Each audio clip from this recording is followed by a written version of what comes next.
Bonjour à toutes, bonjour à tous, bienvenue dans Les Conversations. Les Conversations est un format d'échange avec les acteurs de l'hôtellerie, de la restauration et du tourisme d'aujourd'hui et surtout de demain. C'est organisé par le collectif Singularité HFT et le magazine Hôtel Lodge. On vous donne rendez-vous chaque mardi, chaque jeudi à 18h, 30 minutes de conversation pour partager ensemble avec nos invités, donner des clés concrètes et pour sortir de la crise, pour construire également une économie touristique résiliente, prospère et à impact positif. Je suis Laurence Faye, membre de l'équipe Singularité HFT en charge du pôle Sales. Et pour cette 14e conversation, j'ai le plaisir d'être en compagnie de Valérie Biche, fondatrice et CEO de Tovalea Executive Search. Ma chère Valérie, bienvenue. Un grand merci d'avoir accepté d'être l'invitée de cette série de conversations. Je suis ravie de te voir. Et pour commencer, je voudrais savoir comment tu vas, toi et ton équipe.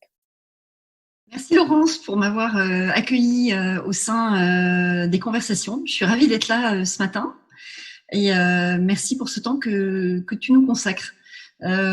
Écoute, tout va bien. Je crois que comme tout le monde, passé les 15 jours, les 15 premiers jours après l'annonce du confinement et le choc que cela a créé, mais pour tout le monde, eh bien, nous sommes nous aussi organisés.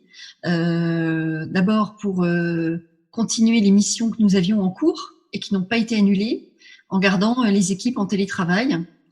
Et puis ensuite pour réfléchir à comment nous allions gérer cette période un peu particulière. Donc tout va très bien, je dirais, dans ce contexte. On s'est bien adapté, tout le monde a le moral, une belle dynamique, je trouve. Donc ça va bien. Bon. C'est parfait. Tu es la fondatrice de Tovalea Executive Search. Est-ce que tu peux nous parler un petit peu de ton parcours? Alors, je suis hôtelière de formation et d'expérience. J'ai réalisé mon parcours en vente, plutôt dans l'hôtellerie haut de gamme et ensuite de très grand luxe. J'ai eu la chance de participer en sales and marketing à la réouverture du Four Seasons Hôtel Georges V en 1999. Et ensuite, j'ai eu aussi la chance d'être directrice commerciale et marketing de l'hôtel de Crillon, que j'ai quitté en 2004 pour suivre un projet personnel qui était la venue au monde de mes 2 enfants. Et pendant toute cette période, j'ai réfléchi à la suite. Et c'est vrai qu'en poste, j'avais énormément de mal à recruter. En tant que cliente, d'abord. Et j'ai eu aussi des expériences en tant que candidate que je trouvais assez déshumanisée. Et on m'a naturellement proposé, d'abord par mon réseau, de donner des noms pour des postes de sales and marketing. Et c'est comme ça que j'ai créé le cabinet. D'abord en travaillant seule.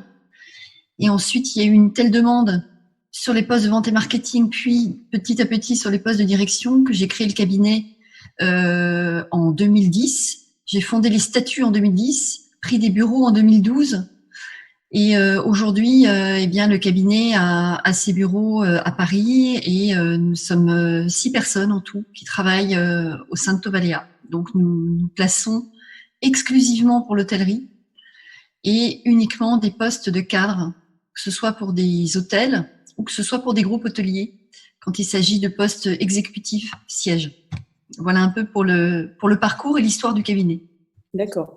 Donc, en fait, tu nous expliques que c'est un cabinet uniquement lié au métier de l'hospitalité, donc plus particulièrement le recrutement de cadres hôteliers. Il y a plusieurs cabinets en France. Est-ce que tu peux nous parler de la particularité de Tovalea? Et j'aurais envie de dire la particularité de tes clients. Alors, tout de suite, j'ai souhaité prioriser les candidats. C'est-à-dire que nous avons été le premier cabinet de recrutement, et même en dehors de notre secteur, à mettre nos candidats en photo, nos vrais candidats, des vraies personnes, sur notre site. Parce que pour nous, ce qui fait la richesse d'un cabinet de recrutement, eh bien, ce sont les candidats et les candidates, et bien avant les clients. Et comme j'ai remarqué au fur et à mesure des entretiens que l'aventure du recrutement pour un candidat est encore une fois était déshumanisée, j'ai voulu offrir à nos candidats un vrai service inspiré de l'hospitalité de luxe, c'est-à-dire un accueil, une écoute, ce sont nos clients, et puis de prendre le temps de connaître ces personnes que nous allons ensuite présenter à nos clients.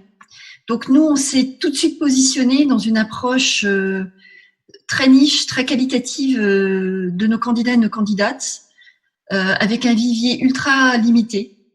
Alors, on a 1500 candidats en vivier, sachant que voilà, il y a des cabinets qui en ont 80 000. Moi, je ne sais pas comment on peut gérer 80 000 personnes, parce que derrière un CV, il y a une personne. Donc ça, c'est vraiment notre particularité.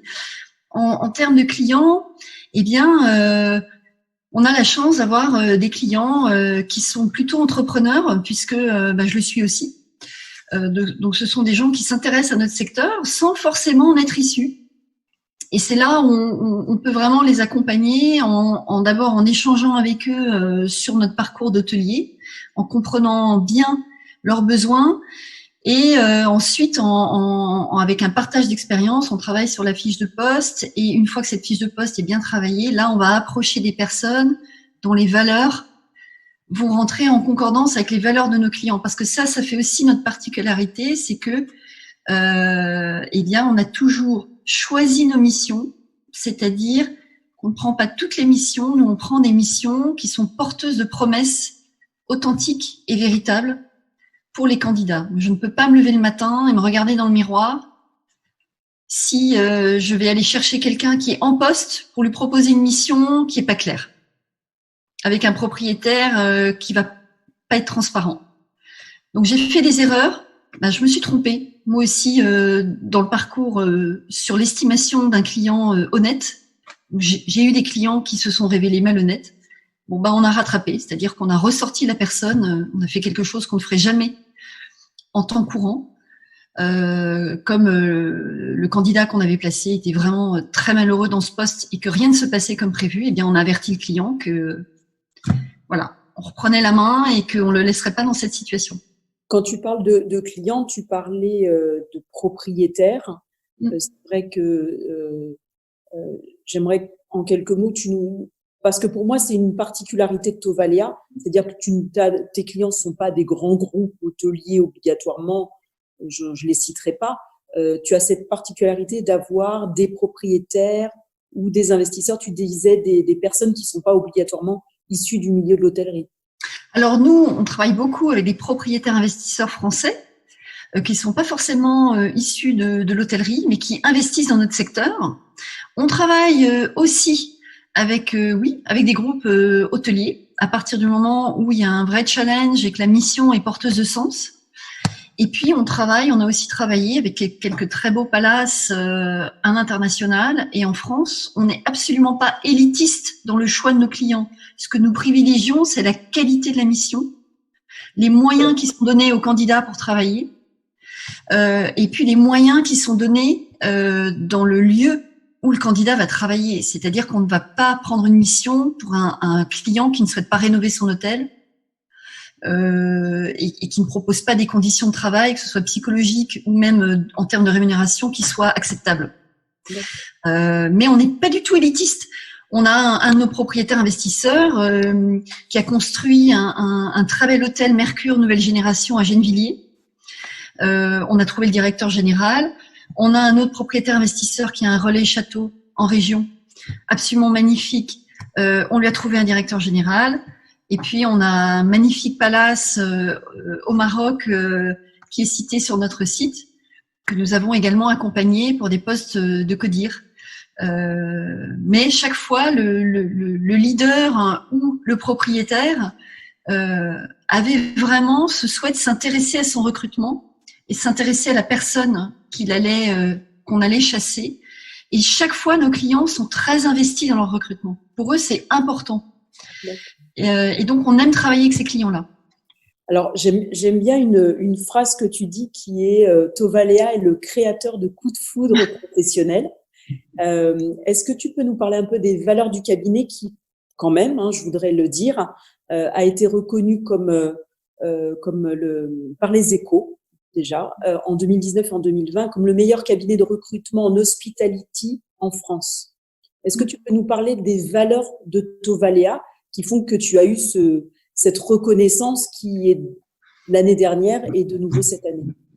merci pour la nommer. Alors, je l'ai eu avec mes équipes, parce que c'est un travail vraiment d'équipe. J'ai une super équipe avec moi, des hôtelières.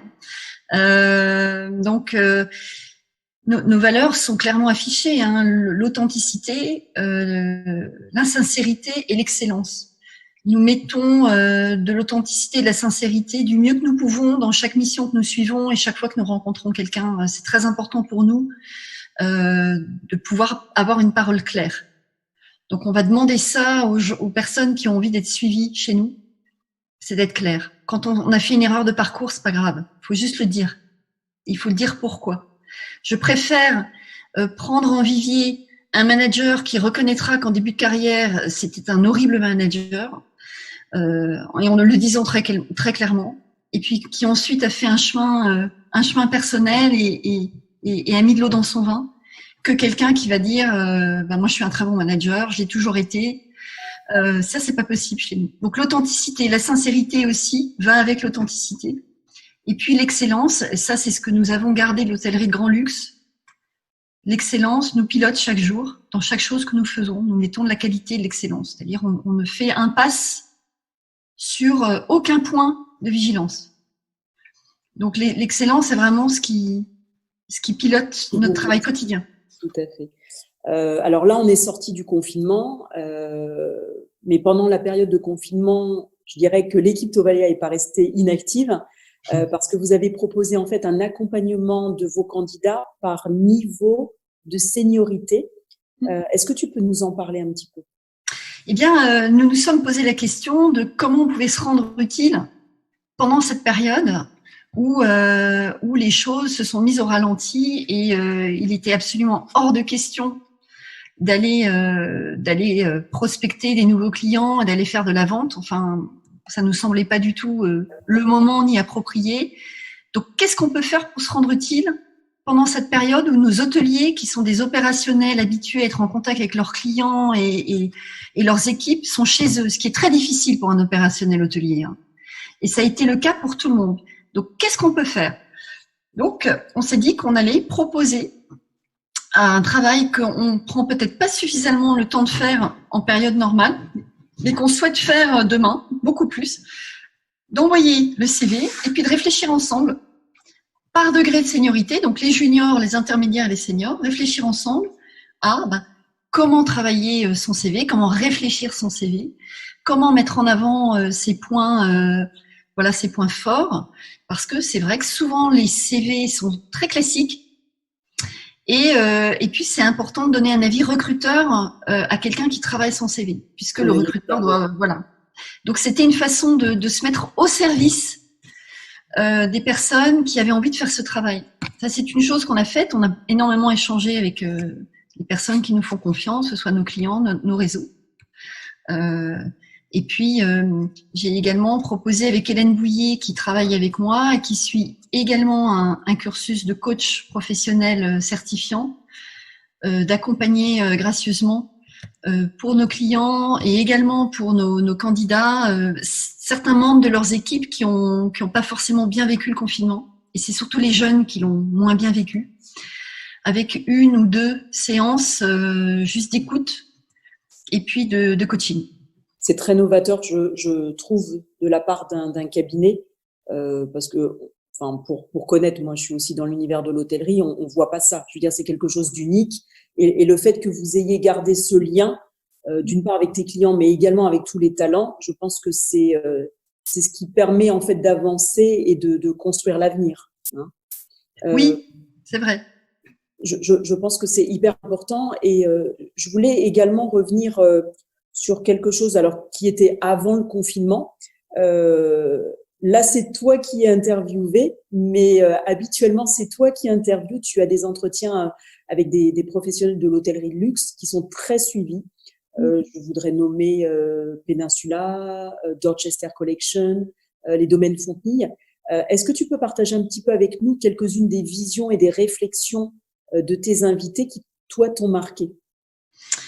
C'est vrai que de par mon passé opérationnel dans cette hôtellerie-là, j'ai gardé d'excellents contacts avec ces très grands professionnels que sont les hôteliers très grand luxe.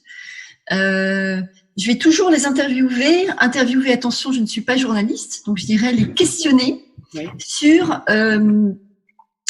leur vision et pour François Delahaye, en tout cas, qui m'a fait cet immense honneur, qui était le premier que je suis allée voir, sur sa vision des talents, parce que c'est très important, je trouve, de partager la vision de ces grands hommes qui font notre secteur, parce que pour devenir directeur général de la Dorchester ou directeur général du Peninsula, ou comme Laurent Branover, directeur général des domaines de Fontenay, c'est un travail acharné dans l'excellence et dans l'hôtellerie de grand luxe qui est très exigeant, un travail des années de travail pour arriver à ce poste-là.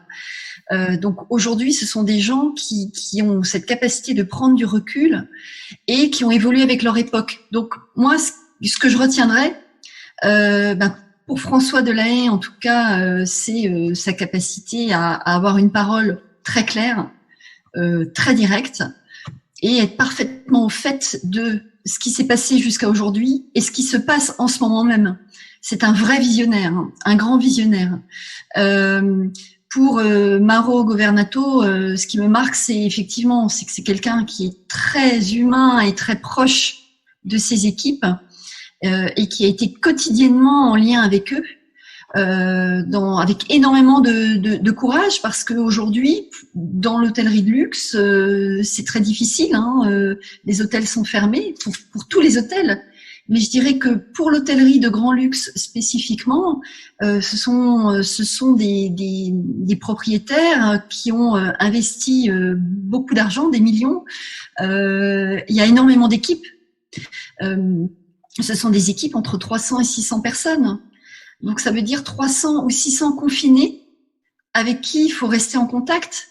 Et puis des jeunes qui stressent en se disant est-ce que mon emploi va être gardé? Et donc oui, ce qui m'a marqué, c'est cette capacité de recul et avec beaucoup de bienveillance et beaucoup de bonne volonté et d'écoute de ces très grands directeurs généraux. Oui, c'est vraiment, ça m'a marqué énormément. D'accord. Évidemment, le secteur, on le sait tous depuis plusieurs années, fait face à des difficultés de recrutement. Et j'aimerais que tu partages avec nous un peu ta réflexion de l'équilibre intergénérationnel qu'il peut y avoir pour pallier à cette pénurie de talent. D'abord, je pense qu'il y a une pénurie de talent, c'est qu'il y a une pénurie de bons managers. Et je suis convaincue que il y a des méthodes de management liées à une hôtellerie très traditionnelle qui doivent impérativement se transformer.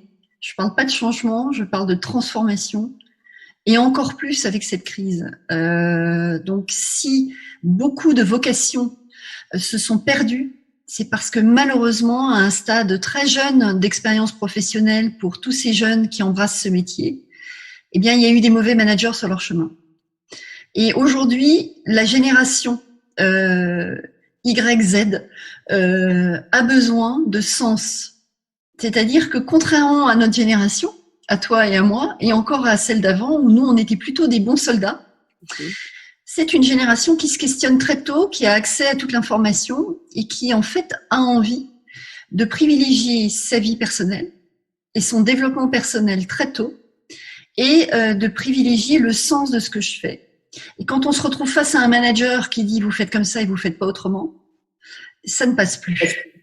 Donc, s'il n'y a pas une transformation des managers, des leaders et des propriétaires, ce sera encore plus dur demain de trouver des talents. Et c'est bien pour ça que nous bichonnons nos talents, parce qu'on sait qu'ils sont précieux et on sait que demain, ils vont être encore plus difficiles à trouver. Encore plus difficiles à trouver. Et à convaincre d'intégrer le secteur. Exactement. Donc, après cette crise, ce qui va être très important, c'est que l'ensemble des gens que nous avons interrogés en période de confinement sont très regardants de l'attitude de leurs managers et de leurs leaders. Parce qu'il y a des leaders qui, tout de suite, ont été dans la proximité, dans la créativité et dans l'intelligence émotionnelle. Et puis, il y en a d'autres qui ont complètement disparu. J'ai une candidate que j'ai placée à un poste de directrice des opérations. La propriétaire, le jour du confinement, est partie se confiner chez elle et l'a laissée totalement seule à gérer l'ensemble de ses hôtels, sans aucun contact. Et ça, voilà, ça demain, effectivement, ce sont des choses qui auront été remarquées. Oui. Et donc, ce type d'attitude va générer des départs. Complètement. Tu parlais de la génération Y, de la génération Z, même de la génération Alpha qui arrive. Hein. Je voudrais que tu nous parles un petit peu de tes interventions dans les écoles hôtelières, entre autres de Lausanne, et quelle est ton approche auprès de ces étudiants, de ces étudiantes, et les conseils que tu leur donnes en tant que futur professionnel du secteur de l'hospitalité. C'est vrai que je trouve que c'est un plaisir et une richesse extraordinaire que de rencontrer ces jeunes parce qu'ils ont une créativité et une compétence, une polyvalence d'esprit exceptionnelle. Ils savent tout faire très tôt et beaucoup de choses en même temps. Donc c'est vraiment le propre de cette génération, c'est que c'est une génération qui sait travailler en mode projet. Ils peuvent suivre très bien plusieurs projets en même temps et de façon très efficace. Il faut simplement leur faire confiance. Donc, moi, ce que j'essaye de leur transmettre, c'est qu'il faut vraiment qu'ils aient un esprit ouvert le plus largement possible, qu'ils partent très tôt voir plusieurs univers hôteliers, puisque demain, pour ceux en tout cas qui veulent travailler dans l'hôtellerie de grand luxe, demain, on va privilégier les personnes qui sont sorties de leur zone de confort. Encore plus. Donc, c'est formidable. Certes, si on veut travailler dans l'hôtellerie de grand luxe, par exemple, d'aller chercher le meilleur niveau et l'excellence, mais c'est formidable aussi d'en sortir à un moment donné. Je trouve que quelqu'un qui a travaillé, par exemple, chez Four Seasons pendant quelques années, et puis qui a quitté Four Seasons pour mener un projet entrepreneurial ou aller travailler même en 3 étoiles, ou pour un petit propriétaire indépendant, c'est super. Donc, ce sont des jeunes qui vont avoir une capacité de prendre les directions générales d'hôtel probablement dans un parcours plus rapide que ceux qu'on a pu voir jusqu'à présent. Je pense que ce sont les propriétaires et leurs managers qui doivent comprendre la structure mentale de ces jeunes-là et alimenter et donner de l'eau à leur moulin. Et moi, ce que je dis aux étudiants, c'est ne soyez pas trop pressés. Vous avez tout le temps. Donc, c'est bien de savoir travailler en mode projet et de faire plusieurs projets. Travailler en mode projet ne veut pas dire changer d'expérience tous les 6 mois, voire tous les ans et demi. Il faut vraiment continuer à bien pérenniser ces expériences, au moins 2 ans, sachant que nous, à notre époque, on nous demandait 5 ans. Hein. Aujourd'hui, 2 ans, c'est déjà très bien. Et ensuite, soit on a la possibilité d'évoluer au sein du même groupe, soit, eh bien, on va aller évoluer ailleurs. Ensuite, ce que je leur propose également, c'est de se spécialiser très rapidement. Demain, on va encore plus chercher des experts. Donc, profiter des stages pour toucher un maximum de métiers hôteliers. Les stages sont faits pour ça. Les stages sont faits pour faire du F&B, de l'hébergement, du marketing, du revenu. Mais commencer, par exemple, une carrière longue en revenu et pour se rendre compte qu'on veut faire du F&B, c'est dommage. On pourra toujours faire le switch à un moment donné, mais plus on attend, plus ce sera compliqué. Donc, il faut en même temps apprendre les métiers clés de l'hôtellerie si on veut être un jour directeur général. Donc, il faut maîtriser l'hébergement, maîtriser le F&B, maîtriser le revenu. Il faut vraiment bien les appréhender. Mais si on ne se destine pas à une direction générale d'hôtel, il faut se spécialiser. Et très vite. Donc, devenir expert dans son métier. Un expert F&B, un expert yield, un expert sales and marketing. Mais se spécialiser, ça va être très important. Bon, on sort à peine du confinement et j'aimerais que, c'est un peu le but de ces conversations qu'on mène avec nos invités, c'est de parler de demain. J'aimerais que tu évoques un peu avec nous les messages que ça envoie, cette crise, selon toi. Je parlerai en termes de reconnaissance candidat, tu en as parlé, d'action, de valeur, Et toi, par rapport à tes fonctions, par rapport à l'équipe que tu mènes, quel changement tu aimerais voir apparaître dans demain, dans cette après-crise? Je pense que demain, en ce qui nous concerne, on va être encore plus dans l'accompagnement et le conseil. Et cela de façon encore plus authentique, avec beaucoup plus de proximité. C'est-à-dire que déjà l'authenticité, c'était notre sujet. Nous, on a besoin, comme je disais tout à l'heure, d'avoir une promesse qui soit claire. Mais je pense que demain, ça va être une question de temps. Je pense que demain, on va prendre encore plus de temps, et beaucoup plus de temps, dans la rencontre avec nos candidats et aussi dans nos clients. Moi, demain, je n'ai plus envie de reprendre un rythme qui soit piloté par un temps serré. Je pense que demain, il va falloir qu'on repense le temps qu'on va passer avec les personnes qui nous font confiance, que ce soit nos candidats ou nos clients. Et la deuxième chose, je pense, à laquelle nous réfléchissons avec notre équipe, c'est que nous, qui avons eu une croissance très forte surtout ces 3 dernières années, on a eu une croissance très forte, très soutenue. Moi, j'ai envie de réfléchir à une profitabilité plus juste, et je pense que c'est ce qu'il faut transformer. En général, toute économie confondue, c'est de repenser sa profitabilité et son sens de la profitabilité. La créativité va être essentielle.